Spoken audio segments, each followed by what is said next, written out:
Sabinani Dumoulin, good evening and welcome to episode 232 of the Private Property Podcast. I'm your host, Uzamantungwa Khumalo. It's the Thursday edition of the Private Property Podcast. For many of us, it's Fake Friday as we gear up for the long weekend.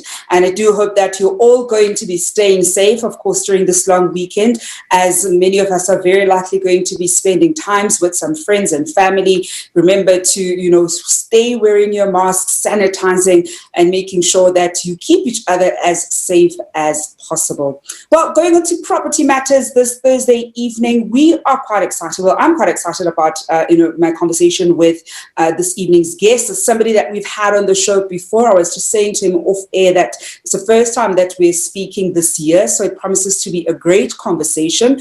But before we get started with that, of course, we have a whole host of other shows that at home you're able to tune into across the social media platforms that we have here on Private Property. I'm talking about Chad, who brings you the Home Shoppers Show every Monday and Friday, and that's something that you can look forward to, especially if you are on the market for a new property, or if you're like me, I love doing some window shopping. There are usually certain areas that I invest in, and so I keep a very close eye on those areas. And then I also just have areas where I'm just like, you know what, these are my dream areas. I look at mansions I can't afford just yet, and almost daydream about the day I can afford that mansion and actually move into that suburb. So if you are just like me, then do make sure that you tune into the Home Shoppers Show with Chad every Mondays and Fridays. Umbalino brings you the Farming Podcast every Tuesdays and Thursdays. So for all of your agricultural needs, do make sure that you tune into the show. She's an award-winning farmer herself, and she's the best person who can help you better understand the agricultural space. Essie Clarkson every single Wednesday brings you the First Time Home Buyers Show, where she is always in conversation with somebody who has already bought their first property and more often than not has gone on to do extremely well with their property portfolio. She has a chat with them about some of the things they did right, did wrong, and what they learned along the way. So do make sure that you tune into that show. And if you at home have a compelling story about that first purchase and have been able to grow your property portfolio, then do slide into our DMs. Esty and the team certainly want to get in touch with you. We want to see if we can have you be one of the guests on the First Time Home Buyers Show. And of course, all these shows come to your screens every single weekday at 8 p.m.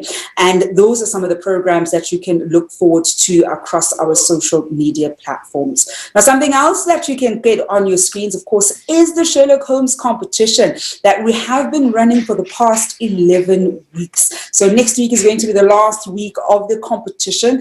And all you had to do for the Sherlock Holmes competition was that we post a riddle every single Monday that we want you at home to crack. So you go into our website, www.privateproperty.co.za, and let us know where you think the riddle takes you. And if you successfully get it right, well, you stand a chance of walking away with a 5,000 Rand voucher every single Friday, as well as a 500 Rand cash voucher every Wednesday and Thursday. And of course, as it is a Thursday, we will be doing a cash giveaway later on in the show. Remember, you have to be watching us live in order to claim that prize. So do make sure that you stay tuned until the end of the program. Now, given that it is, of course, the long weekend, we're not going to have Friday's show tomorrow as it is going to be a public holiday. We're not going to have Monday's show as it's Easter Monday. We're going to be announcing the lucky winner of the 5,000 Rand voucher next week, Tuesday. So do continue entering, and next week, Tuesday, that's when we're going to announce the lucky winner of that voucher. But to get us started with this evening's conversation, we are looking at how to get the best return on your property investments. I'm joined this evening by Jaco Grobbelaar, who is the Managing Director at Prosperity Enterprises. Jaco, good evening, and thank you so much for joining us. Good evening, Zama, and good evening, all the viewers. It is great to be back. I'm very, very excited for tonight's show and for the content that we're going to cover. So I'm very, very happy to be here. It's always so exciting to speak to you, Jaco. I think you always give us really great insight into our property journeys, into our property portfolios, and what we can do just a little bit better to make sure that we make the best decisions moving forward. Now, when we talk about getting the best return on our property investment, I think first, before we even look at the how, what do we mean by getting the best return? Because I think it's easy to dive into the how and going into what needs to be done, but what exactly do we mean when we talk about getting a good return, or the best return rather, in your property investment? Great. So thanks for that, Zama. It's very, very important that we actually understand what returns are and how do we actually measure the returns that we can generate on property. And I'd like to start just with the basics. And that is the two main returns that you get on property. So on the one side, you have your capital growth. That's the capital appreciation of the property. On the other side, you have what you call your net rental yield. And that is the rental income after all your expenses that you would earn in a year as a percentage of your purchase price of the property. Now, those two combined gives you your what we call your unleveraged return. Those two returns make up the returns that you have on a property. So on the one side, you want your property to appreciate in value. On the other side, you want to earn a good net rental, because those two returns combined is what's going to give you your total return. And Jaco, I think one of the things, because as you were talking, I remember that sometime last year when we had you, I think the last time we had you, we promised that we'd probably bring you again to look at structuring our property portfolios. I just want to let the viewers at home know I haven't forgotten, and we'll definitely bring you in for that one, because I know it's one of those conversations that we need to give adequate time to, because structuring becomes such an important part in how we manage our property portfolios. And oftentimes, and I've fallen trap to this, when you don't structure your portfolio well in the beginning, it has a way of coming back and biting you in the arse and costing you quite a bit of money too. So by the time you kind of want to fix it, you find you may end up spending more money than you bargained for. So to the viewers at home, I promise you, we will look at structuring, because I think it's one of those things that so many of us typically don't get right. Now that we understand that when we talk about getting returns, we're looking at either your capital growth or your rental yield.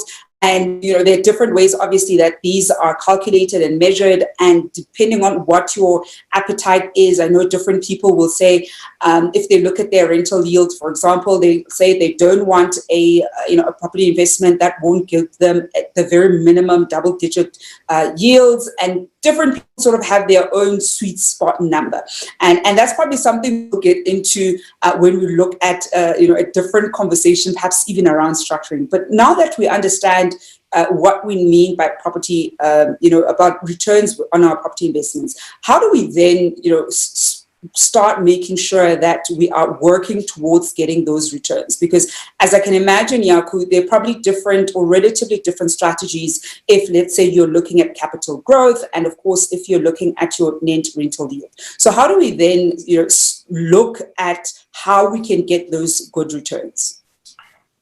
Zama, I think it's so important, and to the viewers, ladies and gents, that you are very certain of the strategy that you are following and that what you want to achieve. I said with a big basis of clients, and many of them are following completely different strategies to building their wealth through property portfolio. Now, the one thing that you don't want to do is be uncertain of the strategy that you are following, because following different strategies is like playing different sports. There's a whole different set of rules that apply to the game that you are playing. So it is exactly as you said, Zama, that if you are following a capital growth strategy, the things that you need to do and the things that you need to look at will look completely different from when you're, for example, following a cash flow strategy where your focus is completely on the monthly cash flow that you can generate. So as we determined now, those are your two returns. So you've got capital growth and you've got net rental yield. And we are not bringing leverage in yet, but I do want to touch on that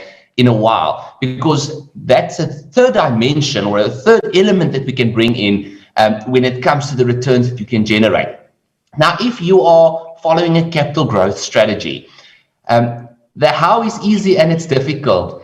You just need to buy properties that are going to appreciate. It's as simple as that. It's not a very difficult to determine how do you succeed in a capital growth strategy. What is more difficult, however, is to know which properties are going to appreciate in value. Now, when it comes to the appreciation of property, obviously you've got macroeconomic factors that plays a huge role. You've got certain cycles in the economy. Sometimes in the economy, most kinds of property are growing very aggressively from a capital growth perspective. And then on other time, or during other times, you see very slow capital growth or very slow growth from a capital growth perspective. But you want to select the areas where there's demand on the one side and where there's limited supply on the other side. So where are the areas that people want to live or that they in the future would want to live? And determine those areas, because those are the areas where demand will grow and where you will see good capital appreciation. And Jaco, you already answered a question that I wanted to ask you when you look at capital growth as an investment, a property investment strategy, that more often than not, I think where the pressure point is in how you go about identifying the properties that are likely going to appreciate, or rather the area, because more often than not, it's not one property, it's the area that's going to be appreciating in the coming years. Because oftentimes when we buy into a lot of areas, it's already appreciated almost to its max, and there isn't a lot of room for it to appreciate quite a lot.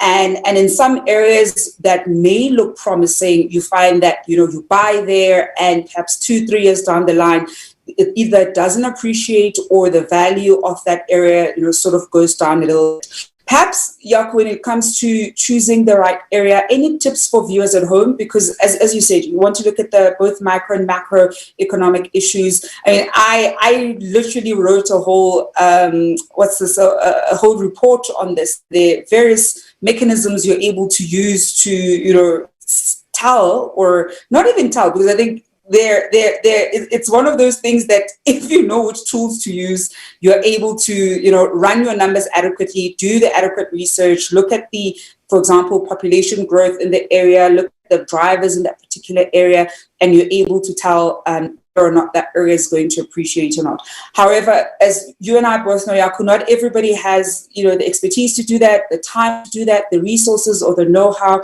So what are some of the, I'll almost say, quick tips that viewers at home can use to almost get a sense of whether an area is in fact going to pick up, or it's one of those areas that's just going to either remain like that or perhaps go down?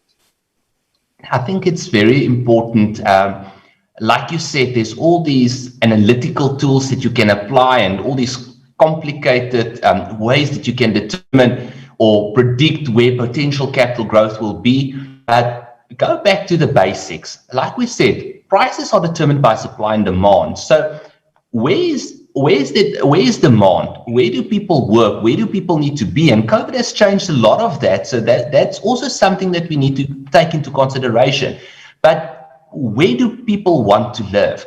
I think that's the important question. And you do that by speaking to a lot of people, asking them, people that live in different areas, why do you live there? Why this specific area? What do you like about the area? What don't you like about the area? I love walking or cycling through a suburb because it gives you a very good feeling of what is happening in a suburb. So I would often, in areas that I invest, in many of the areas that I invest myself, I would often walk and cycle because it keeps me in tune with what is actually happening there. And then on the other side, of course, you've got the supply side. It can just continuously be a lot of supply that is going to keep prices down. So you want to look at the demand, the supply side. And of course, this evening I am in conversation with Jaco Grobbelaar, who is the Managing Director at Prosperity Enterprises. And we're looking at how to get the best return on your property investment. If you've got any questions and comments at home, do send them through to us. And I want to know from the viewers at home, what have been some of the ways that you ensure you get the best return on your property investment? Because I think different people sort of use different strategies, or they found different ways to implement certain strategies in order for them to get the best return. Do share with us at home how you've gone about doing so, and perhaps even share how long you've been, you've had your property portfolio and the kind of growth that you've been able to enjoy since you started your property journey. Now, Jaco, one of the other things then that you mentioned in terms of the type of strategy, we've been talking a bit about the capital growth, is now the net rental yield. One of the things that I think COVID has shown us is that we're firstly not seeing rental escalation much in the majority of areas. We're seeing a lot of tenants also, trying to negotiate, and some very successfully negotiating their rental just slightly lower because of where we find ourselves right now. How should our viewers at home be looking at getting the best return in the event where their property strategy is a net rental yield strategy? Thanks, Zama. I think something that is extremely important is to keep your vacancies to a minimum. That is something that I take very, very seriously in our property portfolios, and that is to manage your property portfolio like a business and to run it tightly. So in other words, make sure that your properties don't stand empty. That's one of the focus points that I want to focus on tonight. Is I would rather drop my rent slightly and place a tenant quicker than sit with a month or 2 months without a tenant. And I do that very quickly. If I list a property and I see that it's not moving, I drop the price, because at the right price it will go. And then secondly, and just as important to that, because that massively affects your return, is you want tenants that are actually going to pay. So do not compromise on your vetting process. You need to have a very strong vetting process in place to make sure that the tenants that you place are actually tenants that are going to pay every month. And that is about running your property portfolio business. That's about running it tightly, making sure that you market it quickly when a tenant doesn't renew, and also to make sure that you place good tenants in your property. And that's such an important one, Jaco, because especially in this climate where a lot of tenants are spoiled for choice and they're able to probably get the same property in the same complex or just next door. I think landlords need to be very deliberate in having a handle over the price that they charge for their property. And as you're saying, it rather collect just slightly less rental, but you have a good quality tenant who's going to stay throughout the course of the lease agreement. So then, Jaco, what are some of the other ways in that we can go about ensuring that we get the best return on our property portfolio, regardless of which strategy we are going to choose to use throughout our portfolio? You want to keep your properties in good condition, and that affects your capital growth or your return on that side, as well as your cash flow. So for me, it's very, very important that you renovate and improve, not too little and not too much. So there are certain things that I would do on every single property almost that I acquire. And that is, I've got a tick box list of items that I almost do on every single property that I acquire. And many of those things are very affordable to do, but it has a huge impact on what you can sell the property for or refinance the property for from a capital growth perspective, and also on the rental that you can ask. So when I buy a property, one of the first things that I would do from a renovations perspective is I would repaint the inside. It doesn't cost a lot and it makes a massive difference. Then I've got a list of about 5 things that I can do that makes a very big impact on how the property looks and feels. And that is, I look at all the handles of the doors and of the cupboards. I replace that with new ones.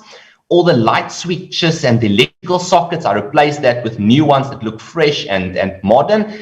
Then the light fittings, a little bit more expensive, but putting nice modern light fittings in the unit very quickly makes it look very smart and modern.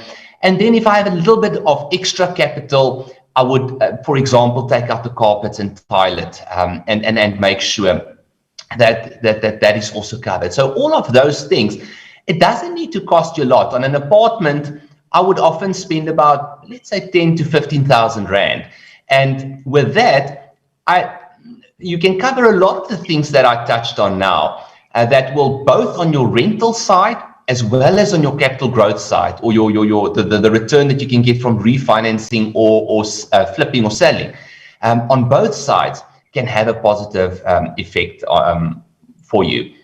And you know, Jaco, the last thing that you mentioned, which is the changing the carpets to the flooring. For me, to the tiling. For me, that's usually the first thing I do, because I tend to find. I remember when I bought the apartment I live in now, it was carpeted. I have very bad, allergies and sinuses. And for the few months, I was just struggling. And then you have to get in the guys to deep clean because I don't actually have a vacuum cleaner. And so I thought, you know what, change these carpets, just have the place tiled. And with every property, I'd rather make sure the flooring looks good. I know that whatever good flooring I would have put in, and it's usually tiles because they just last longer, will probably be around for about 7-10 years, perhaps even longer, if I choose right. So for me, that's usually the first thing. There are a few properties I bought where the interior tiles in the lounge and kitchen area were, those Kilimanjaro tiles that we usually use for the outside. Those were inside, and they just dimmed the space so much. They just made it very dark, and it was a very nice lounge, open plan kitchen, apartments. Both those apartments were like that, and I literally put white tiles on, or I think it was cream tiles on top, changed the space, made it look so much bigger, put a bit of paint, and was able to, get rental that was, I think it was about 2,000 rands more than what the previous owner was able to collect. So sometimes those little changes make such a big difference, whether you're going to, as Jaco says, maybe flip the property at some point, or you want to get in a tenant. Because I know as a tenant, I wouldn't have stayed in an apartment with those kinds of tiles. And even when you put furniture, it just doesn't look as nice. So sometimes just think, if you were a tenant, would you agree to what you are currently seeing, especially in this environment where, as we keep saying, tenants are spoiled for choice. Now, we are taking your questions and comments at home as we talk about getting the best return on your property investment. We've got a question coming through from Umkateko Ahape, who asks, how do I note when the area starts to depreciate? Is it safe to sell when I notice that the area is depreciating, or an area can always pick up, meaning I shouldn't exit? This is a great question. Thanks for asking that, Kateko. That is a very good question. Thank you very much. Like I said, I think something that's very important is to stay in touch, especially if it's an investment property and you're not there every day. There's a couple of ways to do that. We sit with such nice stats that we can access. And every now and then to pull a suburb report and to see how the suburb is performing and to follow the trends. So that's the one side, is from a statistical side. And then you must also not undermine your gut feel. Like I said, that is the reason why I would walk in a neighborhood or drive in a neighborhood often, to get a feeling of what is happening here. Is this neighborhood improving, or is it actually deteriorating? And there's a lot of signals, but it's difficult for me to say, but I'd like to talk about that gut feel, because when you spend time in a place, you can realize that something's not right here, or this area is actually improving.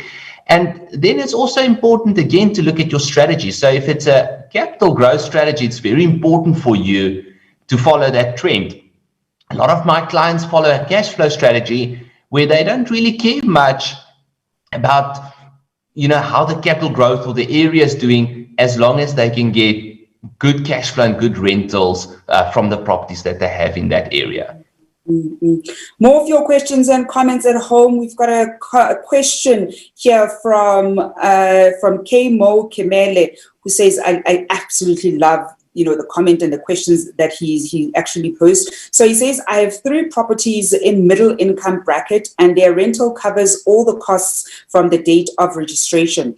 I've been looking to move towards high income properties, but the deterrent is that their projected rental income will require me to top up. Also, the levies, rates, and taxes are exorbitant. Am I being too cautious in my approach, or should I just bite the bullet with running at a loss for at least the first few years, then hope for good appreciation with better rental income a few years later? Good question. I love this question. It's such a nice mix of different decisions that you have to make, especially because Imele, you already have a strategy that's working for you, and now you want to spice it up slightly, and you're thinking of how that's going to be costing you ultimately. Jaco, how should Imele approach that one? Ask that question to 3 people and you're going to get definitely 3 different opinions. So I think very important is that you have a good or that you follow a balanced strategy where you don't move completely from the one side over to the other side. I personally love capital growth properties, and the reason for that is that I feel that the capital appreciation that you can make in a property often dwarfs the cash flow or the positive cash flow that property can generate. But in order to have that, it may sometimes mean that you are going to have a shortfall. Now, something that I just want to touch on from a cash flow perspective, and this is something that a lot of people forget, is you can generate organic positive cash flow, or you can generate inorganic positive cash flow. Now, what I mean by that is you can follow a capital growth strategy and still generate inorganic positive cash flow. And the way that you do that is you buy a property in an area that is appreciating well, and you also make sure that you buy it at a good price so that you can soon refinance that property. After 6 months or a year, you then refinance that property, and that capital that you make available from the refinancing, that becomes your reserve fund to fund the shortfall of this property. Now, I often use the example, if you buy a property 100,000 Rand below market value, and you can refinance that property after 6 months or a year and access that 100,000 Rand, let's say your shortfall is 2,500 Rand per month after you've refinanced, you still have 50 months, that's more than 4 years of shortfalls that you can cover from that money that you have just made available. And that is if there are no rental increases in the next 4 years. So there are ways to generate inorganic positive cash flow, even if it is a capital growth property with negative cash flow in the beginning. And of course, I think I want to say thank you to Camilla for asking that question, because as Jaco pointed out, different people will give you a different answer. You almost need to, be clear about I think firstly, just the running costs of the property or properties that you're looking at. One of the things that, as you so rightfully pointed out, is, the rising costs of things like levies. I think rates go up, but they typically don't go up as high as levies. So levies can be one of those very tricky ones that eat into your bottom line quite a lot. And we tend to find that in your higher income areas, as it were, levies can be quite exorbitant, as you've pointed out. So I think run your numbers, be clear that the area that you want to buy into also isn't at the tail end of properties appreciating in that area. I think one of the things I'd probably urge you to do is look at how the properties have been appreciating, how property prices have been appreciating in that particular suburb, and see whether there's been an upward trend and what the percentage of that upward trend has been. Because what we've seen, especially, I'm based in Joburg, and a lot of my investments are within the Joburg area. When you look at certain Joburg areas, Joburg suburbs, and your sort of Joburg North, you find that the appreciation has actually been pretty flat. And so even if, for example, you bought 3 to 5 years ago, it's still been relatively flat, to the point where some people are selling at almost the same price point that they bought at and can't, even add, for example, 30,000 rands to their asking price. So I think be clear that that area hasn't reached that sort of ceiling in terms of it appreciating, especially, let's say, within the next 5 to 7 year period, in the event where you might want to exit it. So I think just do your research. The data is out there. You just have to comb through it sometimes before you make that final call. Well, Jaco, before I let you go, any final tips for our viewers at home that can help them make the best decisions that will help them get, of course, good returns on their portfolio? I think one of the closing comments that I want to make, and that is also so important to remember, ladies and gents, is that property is a long-term game. So you have to be patient. Properties or property investment have trends just like any other kind of investments have. So there are going to be years where you are going to see very, very good returns and capital growth. And then there are going to be years where the capital growth is slow. And you must also not get caught up in short-term data that you forget to look at the bigger picture. I love to work on 50-year stats. Now, usually when I ask for data of 50 years, the companies that I ask is like, why on earth do you want 50 years of data? What do you want to do with 50 years of data? Yeah. And what I always tell them is 50 years of data gives me perspective because it enables me to take a step back and see the big picture.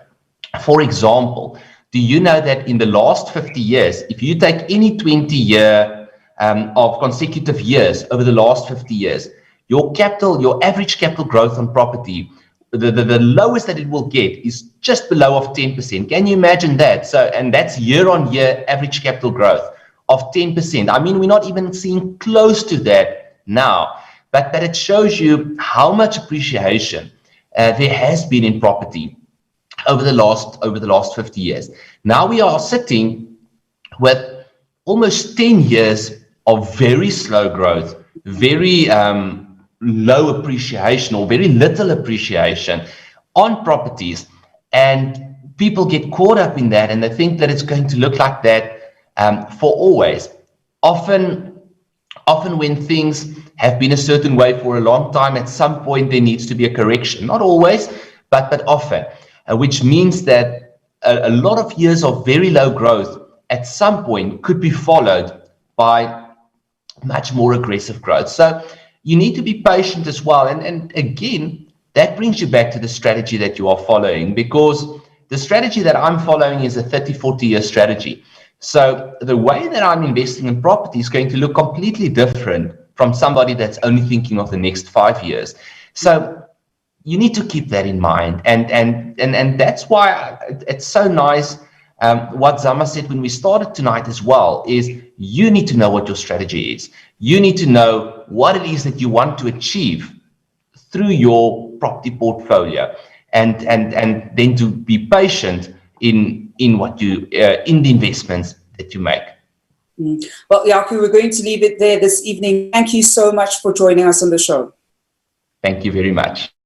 And that is Jaco Grobbelaar, who is the Managing Director at Prosperity Enterprises. Well, it's a Thursday, so we're going to go for a quick break. Remember, do stay on the live. We may just call out your name for that 500 Rand cash prize. And if we do, you need to text us below so you can claim that prize. We're going to go for a quick break, and we'll be back just after this.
Welcome back to episode 232 of the Private Property Podcast. I'm your host, Uzamantungwa Khumalo. Well, it's that time of the evening where we get to give away 500 Rand in cash to one lucky viewer at home. Remember, in order for you to claim your prize, you have to be watching us live and drop us a message below.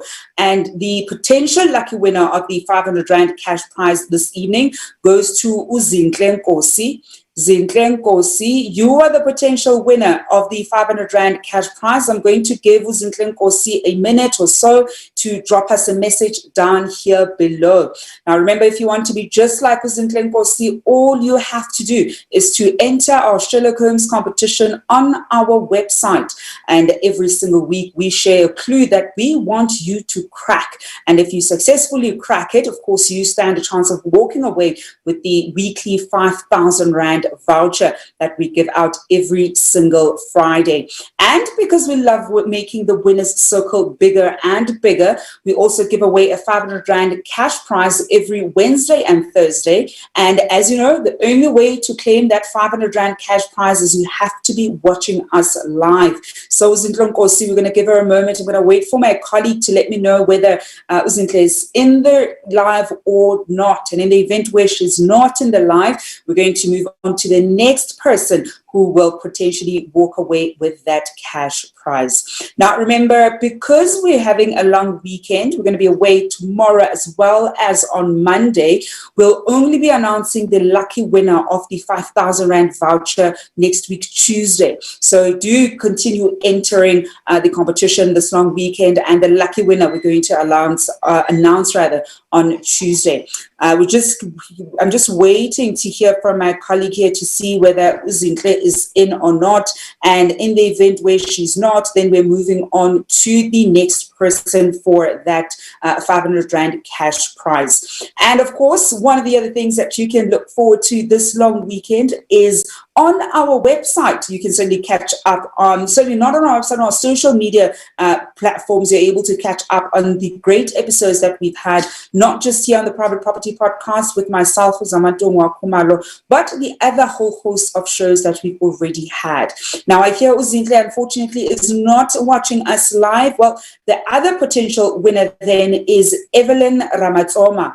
Evelyn Ramatsoma, you are the potential winner of that 500 Rand cash prize. We're going to give you a minute. That's Evelyn Ramatsoma, who might walk away with that 500 Rand cash prize. So, Evelyn, if you are watching us live, drop us a message down here below and you walk away with that 500 Rand cash prize. Remember, if we don't get a winner, we are going to roll it over. I know we rolled it over last week into yesterday. So if we don't get a winner, so Evelyn Ramatsoma, I'm giving you a minute to drop us a message. If Evelyn doesn't get back to us, then we'll likely roll it over to next week, where the lucky winner will walk away with 1,000 Rand in cash. Now, of course, one of the other things about this competition that we are very excited about is that there is a mystery prize at the end of all of this. We haven't shared it with you yet, and we've deliberately not shared it with you because all these past few weeks, we've done the 5,000 Rand voucher and then we added it up with the 500 Rand